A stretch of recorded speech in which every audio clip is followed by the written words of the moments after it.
I'm Miss Katie. And I'm Miss Dani. And we're doing painting with Bob Ross. Yay! So we have all our colors laid out right here, as well as our canvases and our paintbrushes. And we have smocks on, so hopefully you do too.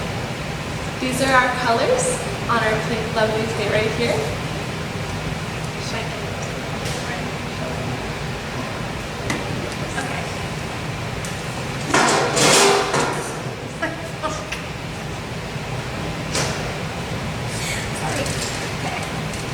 So here you can see all our different colors, from sap green to the reds and the browns, and our blues, our yellows, and back to our reds again, with our white in the middle.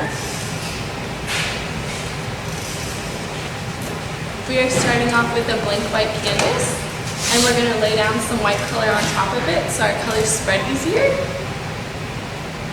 So you can use, it's called liquid white, but you just want to get a white color that's really fluid. Miss Dani? Thank you. And then you just want to spread this back and forth.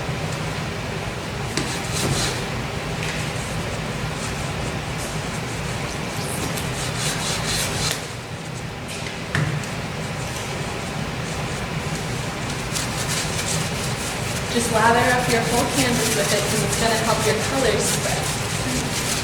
And they'll stay brighter.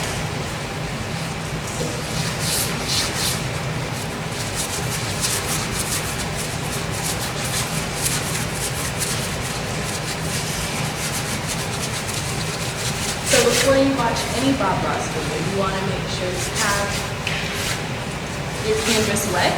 That way people can really see your colors. Absolutely. And one thing I really like about Bob Ross paintings is that he really doesn't want you to do the exact same thing that he's doing, which I learned from Miss Katie the other day. He wants you to kind of see his techniques, see what it means to make things in nature, and why things look the way they do, and then just kind of do your own thing.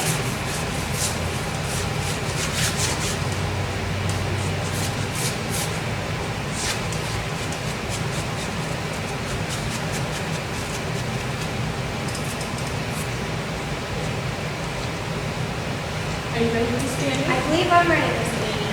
Alright, so we're going to be watching episode 24 called Autumn Fantasy. Certainly glad you could join me today. It's a fantastic day here, and I hope it is wherever you're at. Let's start out today and have run all the colors across the screen, and you'll need to paint along with us.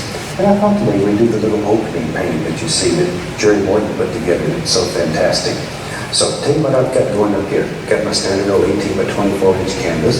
It is covered with a thin, even coat of liquid white, and it's all ready to go. So that's good. Let's start out today with a little touch of the bright red. Just a little, don't need much. It's a very strong color. Just a little. Okay, let's go there. Let's just go right in here, just using our little crisscross strokes. We're just laying half in the sky. Just like so, a little more color. Now starting at the horizon and working up there, I want to look lighter and lighter toward the top. There. But just use little X's. Little X's, like so.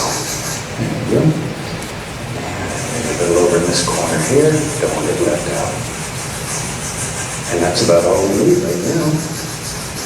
Let's have a little ink right down here and what's going to end up being water. And for that, we'll just use nice horizontal strokes. There we are. That little opening that you see, it only takes a few minutes to paint a painting, but it takes a lot of fantastic people a very long time to put it together. I'm really proud of them. They've done a beautiful job. And we call that little character the little painter man. Little painter man, I like that. His little painter suit. And if you like that, sure drop some line, let us know. And we can do some other things with that little character. There. All right. Yeah, I'm just going to retry this here. Use the same old dirty brush. Get a little touch of the Van Dyke brown and mix in the dark sand with it. What the heck? Don't need a lot of color, but just a little. Let's go right up here. Now, up in here, I want the indication of just a happy little cloud that's floating around in the sky. And when you do this, I'm exaggerating, but make strokes like that. It makes all those little things happen in there. There. Just wherever you want it. There.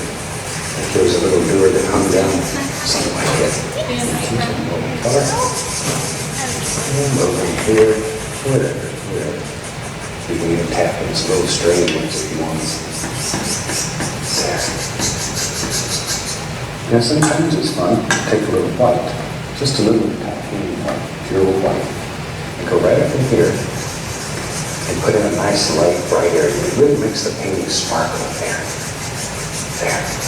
There's just one nice spot. Makes you feel good when you look at that. All right. And that's about all. So we're not putting everything exactly where he is, because it's very nice to just kind of make up where you want your own little happy clouds to be. Yes. Just sort of lay this out while you have a nice clean brush. You're in business. Now then, let's build this little mountain here. Tell you what, let's mix up. I'm going to use some alizarin crimson and sap green in about equal proportions. About equal. Now you can mix this to the green side or to the reddish side, just depending on what kind of effect that you want. You change the flavor either way. It makes it quite thoroughly. There. So when you mix your colors, however you want to do it, you can mix it on your brush, you can mix it on the canvas, you can mix it in your little things. You just want to make sure you put the lighter color and then a little bit of the darker color. That way your darker color doesn't overpower your light color. So he said the dark crimson and the sap green. So those two colors, you'd mix this first and then you'd put a little bit on top.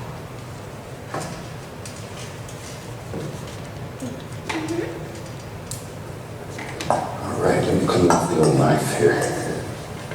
Now, let's build us a little mountain. We'll take a little bit of that color and come right up in here. Decide where your big mountain's going to live. And using very firm pressure. Very firm. Just come right along here. Right along. Decide where your mountain's going to live and begin dropping it in. Just begin dropping it in. Over here, we need a little bump. I think there will be one there. And we can do that easy. And really push that paper right into the fabric. You can probably hear how hard I'm scraping and pushing. There. That makes the application of the next layer much easier. There's not much paint on the canvas here. Now then, we'll take a 2-inch brush and we pull that because there's liquid white on there. You can literally move this paint all over the canvas if you want to. There we go. And by watching the brush strokes, it's a nice way of laying out a lot of your highlights and shadows in mountains when you're doing them. It may not show too much here, but when you're painting, you'll understand exactly what I'm saying. You can see every little brush stroke. And we'll just blend that right out to nothing.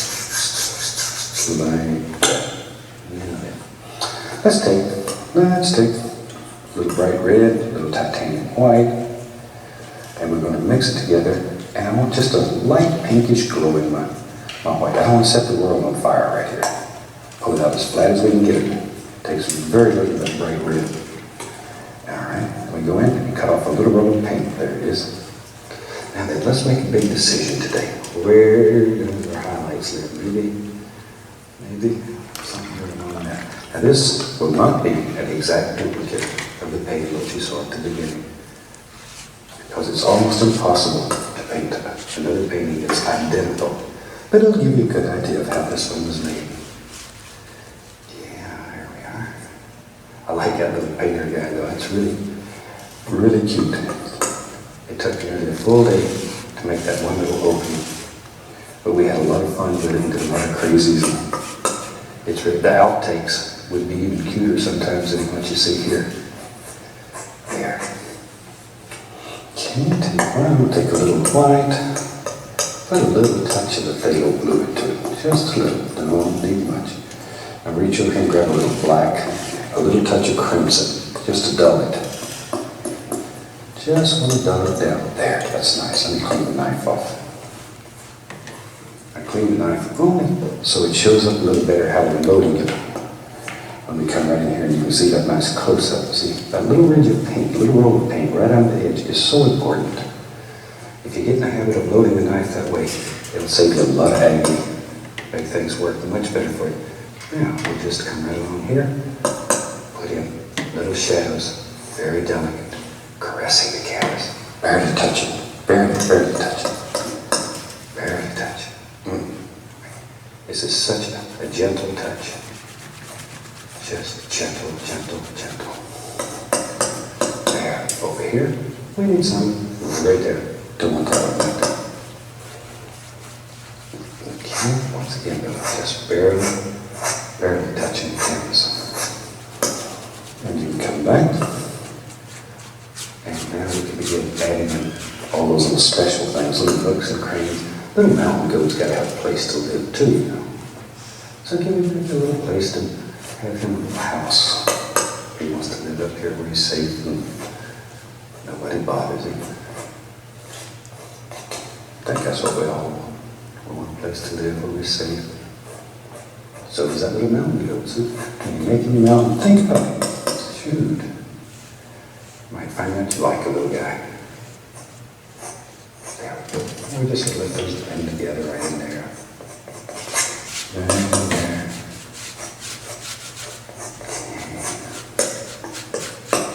Maybe right down in there. But just sort of look at your painting, and each one's going to be different. And you can bring all these little things together and make up little valleys and hills and bumps and crevasses and all those things that you want in your painting. There. And each painting will be different and unique, one of a kind, and that's what makes it fun. It's really what makes it fun, is the individuality. And there, you take just the least little touch. If you don't have a knife, you can always go upwards and push your paintbrush in. Least little touch. That way, you don't even have to use one of your kitchen And put knives. the indication here and there, some little dark areas. I'm using the small edge of the knife, or you could just use a small knife. There. Just take out the edges the way you want. Shoot your business. Okay, take a clean, very dry brush. And I'm just going to tap this. Being very sure to follow the angles. Lift upward. Always follow those angles. Most important. Otherwise you'll destroy everything that you've done. And we don't want to destroy. We only want to diffuse.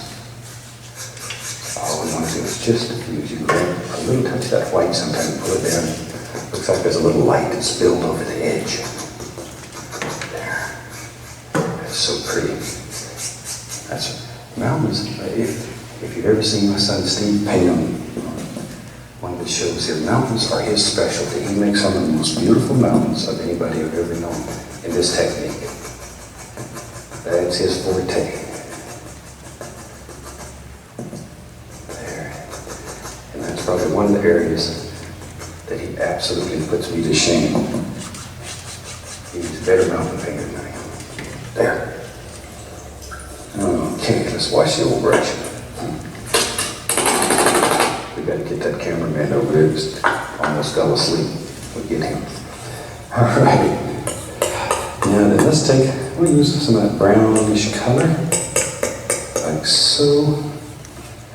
What do we paint? Let's use a fan brush. Take a fan brush. We'll go right in there and load a little color on it. Maybe, right there. There it is. I have the little evergreen tree. There he is. There he is. See him? We'll give him a little friend. Little friend. There. Maybe.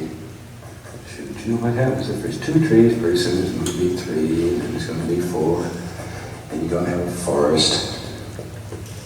And back in here, we just take the brush and just tap in some little indications of some things in there. Not a great deal, just a little. There. Okay, maybe over here. Have a few more of these little indications. And this brown, once again, that I'm using here was made from sap green, and lizard crimson. And this is a little touch to the green side. A little bit to the green side. A whole lot. Maybe right there. Right there. Got bigger. There it is. See, you can just put as many or as few little trees in your world as you want. And everybody sees nature differently. So, you make it the way that you see it. Don't just try to copy. And down here, I'm going to have some reflections. All we're looking for is just dark areas underneath right now. We'll come back and work on those in a minute. There. Let's take a 1-inch brush. Same old color. Same old color. Let's go right in here and just push in some little bushy areas. There. Once again, this is still to the green side. A little bit to the greenish side. There. Right on out to nothing. Okay. Take a 2-inch brush. Grab it. Pull straight down. It's important that you pull straight down though. Straight down. There. And very gently come across. And we have instant reflections. I like it. That's so neat. Reflections are one of the neatest things that happens in this technique. Now then, let's begin putting some color there. We'll take a little liquid white. We'll go right into some candy yellow. Maybe I'll grab a little sap green. Oh yeah, that's nice. A little sap green. A lot of color into the brush. Up in here. Right in here. Yep. It is a happy little bush. There it is. There it is. Maybe he's got a little friend over here. There. Going to touch the yellow ochre. We'll put another one there. And just change these colors. Any way it makes you feel good. A little red there. I like this red. In this particular painting, I'm going to put a few little red things here. Let them bounce in. There. And back to our 2-inch brush. Touch just the least little amount of that color. I want a little bit of it reflecting in the water. Whew, it's nice. There, it is so nice. Okay, now we can take a little touch of our brown. And come back in here. Just put a little band in. Just a little bit of band. I don't want these little trees to fall off in the water and make a big splash. Just give a little beaver that lives out here. There. A little white, a little dark sienna. We can come back. But then occasionally a few highlights here and there. Not a lot. It's too far away to see a lot of detail. Just a little. And you can take a fan brush with some of those same colors on the Indian yellow, ochre, red, and pop in a few little things. It breaks up this line here. Sort of brings everything together. A little touch of the liquid white. And the liquid white we'll use to cut in a little waterline. Just act like you're trying to cut a hole right through the canvas. Just saw back and forth. And tilt the knife up and down. Back and forth like that. And you'll be surprised at how well these little water lines just slip right off there. A few little ripples here and there. Alright. Tell you what. We had some little trees on the side, so let's do that. I'll use that same old brown color that we have going here. We'll use a 2-inch brush. You can use a 1-inch brush or anything. We'll use this, it's just handy. Take this to the corner, and you can tap it and tap it on the tree. There. That's nice. It's just a basic shade. This is going to be behind those other trees. So we don't really care. You know, interesting. I have some little creatures that I like to share with you. How today I'll show you just a little bit of, because I'm doing a tree on the other side, just like this one. And while I'm doing that, let me show you my little pal here. It's a little girl squirrel that lives with me. She's the cutest little devil that you've ever seen. She's my friend. And she's absolutely precious. And in just a few more weeks, she's going to be ready to go back to the wild and turn the roost right in my backyard. Maybe she'll build a nest and have some little kids right there. Maybe she'll bring them to sleep. And little squirrel, boy, they like little kids. They'll get into everything. Absolutely into anything. If she wanted to look at the headset and see what kind of music we were listening to. Now this is true stereo. I mean, this is getting into your music. I thought my son Steve really got into the music, but compared to that squirrel, no, he just sits around and listens. She literally gets into it. She's very cute, though. I'm just tapping the tree over here. Maybe, I think there was some land area here. We could just use the same color and put in just some basic shapes. All we're doing here is just covering up the ground. Okay. Maybe something like so. Here you just push that right into the big brush there. You know, before I clean the brush, I'm just going to go right into a little bit of the reddish color. And just tap on a few highlights on these trees. Just a few. Go on the other side. And we'll tap on a couple over there. Don't let that go. You won't see much of this, but if you look through the evergreens that we're going to put on there, and you see some of those people behind you really spend a great deal of time trying to make that just totally different. That's our secret. Just mix up a little green, black, a little blue, crimson, crimson, white, no line. Grab a fan brush here. There's one. There's one. A lot of color into the bristles. It's good. We had a couple of evergreen trees in line, but we have go right there. Now when you're doing this, if you're in trouble getting your paint to stick over the top of everything that you have behind, like all the mountains and everything, at the least, I say, the least, get another paint film. So that way we can see. Very little mistake. Very little paint film. A little bit of a long way. Long way. There we are. Let's go on the other side over here. We had one large evergreen here that does now. Right there. Right there. There's a big one. We got these up there. Looks out over the mountain from there. All the little creatures. Probably some of the squirrels living here too. This is the kind of place I like for my own squirrels to live.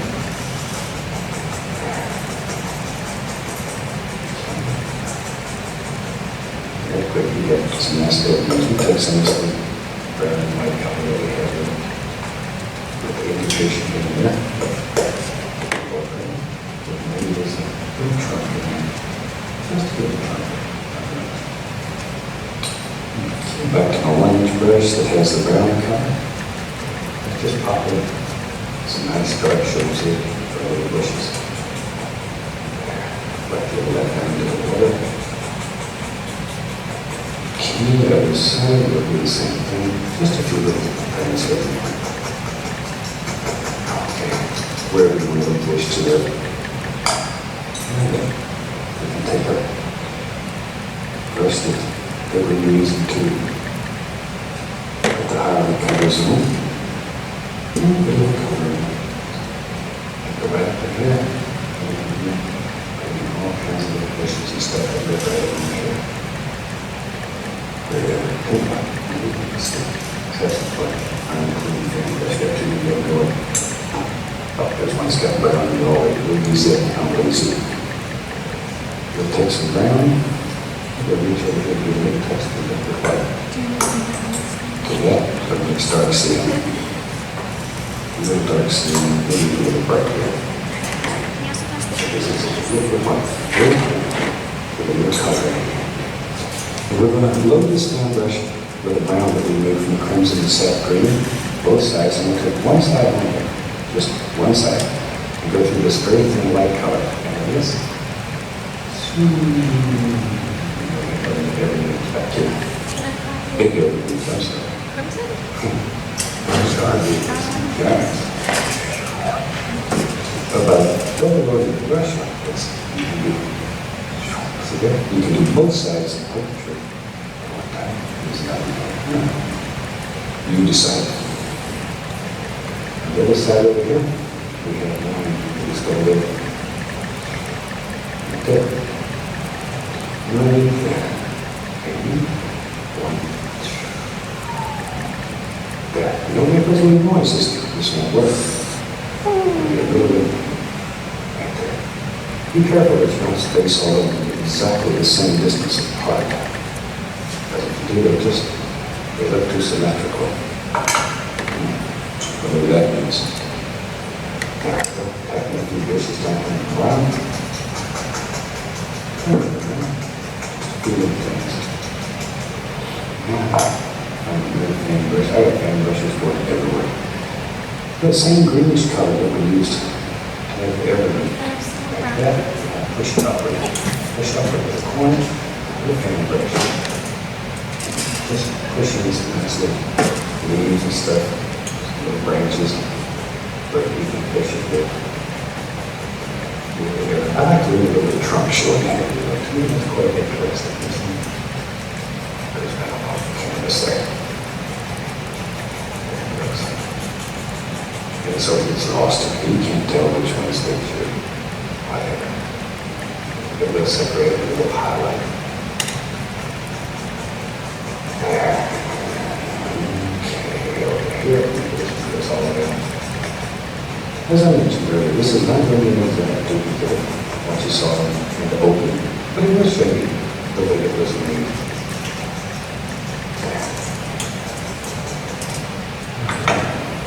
And we take another thing, brush. I said I'm several wood, grooving on it here. There. We can come along. Put the indication of a few highlights on these trees. Come on. Just a few here. Just a few. See? This is when you pick out your individual realms and separate them to these highlights. Let's keep going. Let's go over here on the other side. Over here.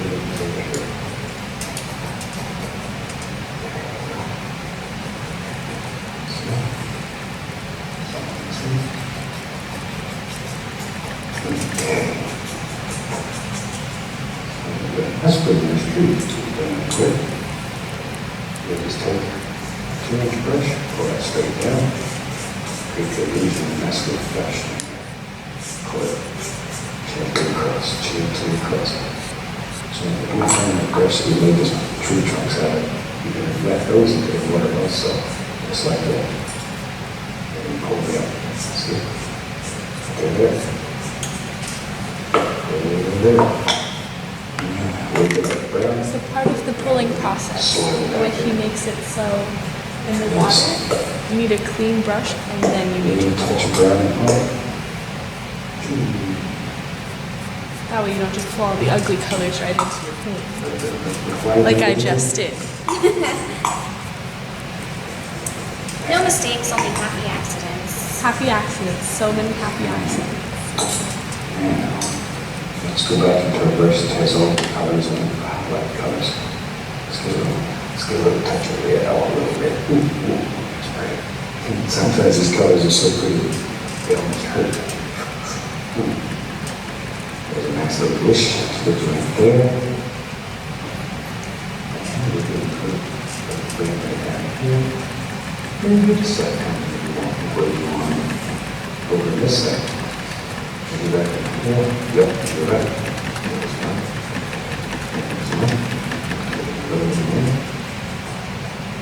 Look at that nice red color, like it red. It can come off a little frustrating, but just like any sport, you gotta practice. Here. You want to push this time, but don't get too big a hurry. Just use the side of the brush and put it on the way and use the stuff in there. Let's see.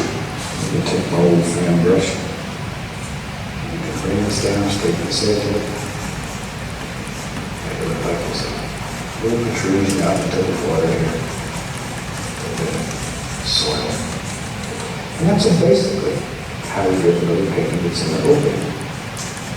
So I hope you try this. It'll give you a little challenge. So, but it's a very, very nice little. Okay guys, we're done. Yay!